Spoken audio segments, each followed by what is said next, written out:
In an era dominated by instantaneous reactions, character-limited outrage, and algorithms designed to polarize, the traditional editorial stands as a stubborn monument to deliberative thought.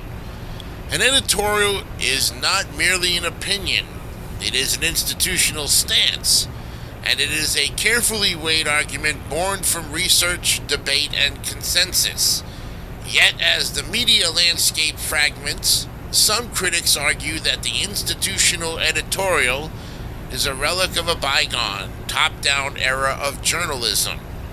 They claim that the anonymous voice of the paper lacks the authenticity of a single named influencer or columnist.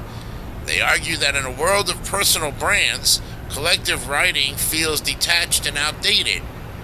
This critique fundamentally misunderstands the purpose of the medium.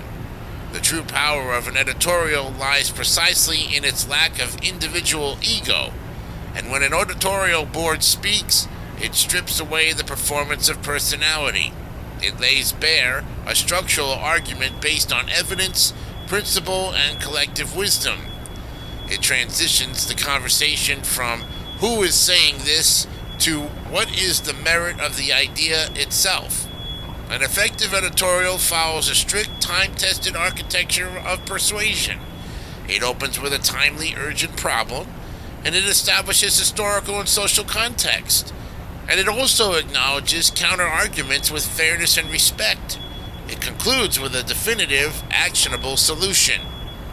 In doing so, the editorial serves as a vital civic function. It does not tell readers what to think, as a dictator would. Rather, it provides a masterclass in how to think through a complex societal issue. It elevates public discourse by injecting logic and verified facts into debates that are all too often driven by raw, unvetted emotion.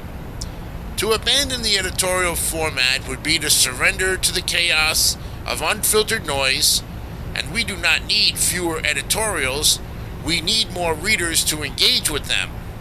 In a world drowning in data, but starving for wisdom, the structured, reasoned critique of the editorial remains our best tool for carving clarity out of confusion, and it reminds us that before we react, we must first reflect.